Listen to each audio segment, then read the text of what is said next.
অনুসূচিত জাতি আৰু পিছপৰা কল্যাণ সঞ্চালকালয়ৰ কাৰ্যালয়ত তিনি সঞ্চালক সহ তিনি বিষয়া কৰ্মচাৰীক উদৰস্ত কৰিছে আঁচনিৰ। যেহেতু মই বৰ্তমান উপস্থিত আছোঁ দিছপুৰস্থিত সৰু মটৰীয়া পথত থকা যি SC/STৰ অফিচ আছে সেই সঞ্চালকালয়ৰ কাৰ্যালয়ত মই বৰ্তমান উপস্থিত আছোঁ। যেহেতু অভিযোগ অনুসৰি এই কাৰ্যালয়ত থকা সঞ্চালক সহ তিনি বিষয়া কৰ্মচাৰীয়ে দুৰ্নীতি এতিয়া উদঙাই ধৰিছে। যেহেতু অভিযোগ অনুসৰি এই কথাটো স্পষ্টৰূপে প্ৰকাশ কৰিছে। যেহেতু মই বৰ্তমান উপস্থিত আছোঁ, মই সমগ্ৰ দৃশ্য দেখুৱাবলৈ চেষ্টা কৰিছোঁ। আপোনালোকে নিশ্চয়কৈ দেখিছে যে অনুসূচিত জাতি আৰু পিছপৰা শ্ৰেণীৰ কল্যাণ সঞ্চালকালয়, যিহেতু ইয়াতে সঞ্চালক সহ তিনি বিষয়া কৰ্মচাৰী উদৰস্ত কৰিছে আঁচনিৰ।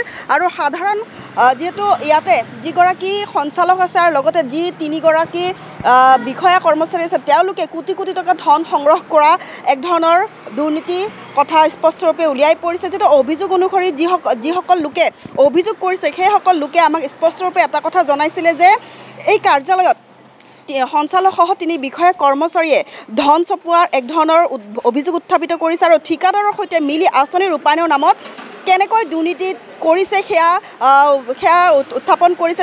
যিহেতু তিনি বিষয়া কৰ্মচাৰীৰ বিৰুদ্ধে শীঘ্ৰে তদন্ত কৰিবলৈও আহ্বান জনাইছে। যিহেতু যি সঞ্চালক আছে বা যিটো সময়ত এই অনুসূচিত জাতি আৰু পিছপৰা শ্ৰেণীৰ কল্যাণ সঞ্চালকালয়ত যি সঞ্চালক সহ তিনি বিষয়া কৰ্মচাৰী আছে, যিহেতু আঁচনিৰ নামত তেওঁলোকে দুৰ্নীতি কৰা এক ধৰণৰ অভিযোগ উত্থাপিত হৈছে। তেওঁলোকে বহুতো কোটি টকাৰ ৰাজপত্ৰিকা বা বহু কোটি টকাৰ তেওঁলোকে যি সঞ্চালক আছে বা যিগৰাকী তিনি বিষয়া আছে তেওঁলোকে গুৱাহাটী মহানগৰীৰ বিভিন্ন স্থানত বিভিন্ন ধৰণৰ কোটি কোটি টকা মাটি তেওঁলোকে ক্ৰয় কৰিছে আৰু এতিয়াও তেওঁ বহু কোটি টকাৰ ধন ঘটাৰ এক ধৰণৰ উপায় অৱলম্বন কৰিছে। যিহেতু অনুসূচিত জাতি আৰু পিছপৰা শ্ৰেণীৰ কল্যাণ সঞ্চালকালয়, এই সঞ্চালকালয় কাৰ্যালয়ত যিগৰাকী ইয়াতে সঞ্চালক সহ আছে তেওঁ কিন্তু বিভিন্ন ধৰণৰ দুৰ্নীতি কৰা এক ধৰণৰ অভিযোগ উত্থাপিত হৈছে আৰু এই ক্ষেত্ৰত বহুতো অভিযোগ উত্থাপিত হৈছে।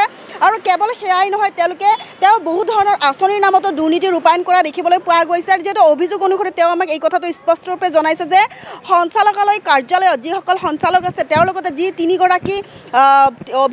তিনিগৰাকী বিষয়া আছে তেওঁলোকে এই ইয়াতে আচলতে অনুসূচিত জাতি আৰু পিছপৰা শ্ৰেণীৰ সঞ্চালকালয় কাৰ্যালয়ত কৰ্মৰত তেওঁ ইয়াতে থাকি বহু ধৰণৰ ধন ঘটাৰ এক ধৰণৰ উপায় অৱলম্বন কৰা দেখিবলৈ পোৱা গৈছে। আৰু এটা কথা স্পষ্টৰূপে ক'ব লাগিব যে যিটো সময়ত মুখ্যমন্ত্ৰীগৰাকীয়ে স্পষ্টৰূপে এটা কথা কৈছিলে যে যদি কোনো দালাল বা কোনো দুৰ্নীতি কৰা যিসকল লোকে বা চৰকাৰী বিষয়া কৰ্মচাৰীয়ে যদি দুৰ্নীতি কৰা দেখিবলৈ পায় বা ধৰা পৰে তেনেহ'লে সেই ক্ষেত্ৰত তেওঁ বহুতো কঠোৰ শাস্তি বা বহুতো কঠোৰ ধৰণৰ সিদ্ধান্ত গ্ৰহণ কৰিব। কিন্তু এইটো ক্ষেত্ৰত দেখিবলৈ পোৱা গৈছে যে চৰকাৰী বিষয়া বা চৰকাৰী কৰ্মচাৰী হৈও এনেধৰণৰ যে দুৰ্নীতি কৰিব পাৰিব সেয়া এক ধৰণৰ ডাঙৰ কথা বা সেয়া এক ধৰণৰ লজ্জানত কৰা কথা বুলি ক'ব লাগিব। যিহেতু অনুসূচিত জাতিৰ যি পিছপৰা কল্যাণ সঞ্চালকালয় যি কাৰ্যালয় আছে এই কাৰ্যালয়ত থাকি বহু দিনৰ পৰা প্ৰায় 25 বছৰত তেওঁ ইয়াতে কৰ্মৰত হৈ আছে। আৰু তেওঁক যদি বদলি কৰাৰ কথা কয়, তেওঁ নিজৰ মাতৃ বা নিজৰ পিতৃৰ অসুখ বা বেমাৰৰ কথা কয়, তেওঁ পুনৰ ইয়াতে আকৌ কাম কৰাৰ এক সুযোগ লাভ কৰে। কিন্তু এই ক্ষেত্ৰত যি দুৰ্নীতি তেওঁ কৰিছে বা যি ধৰণৰ টকা সংগ্ৰহ কৰিছে, ধন ঘটাৰ এক ধৰণৰ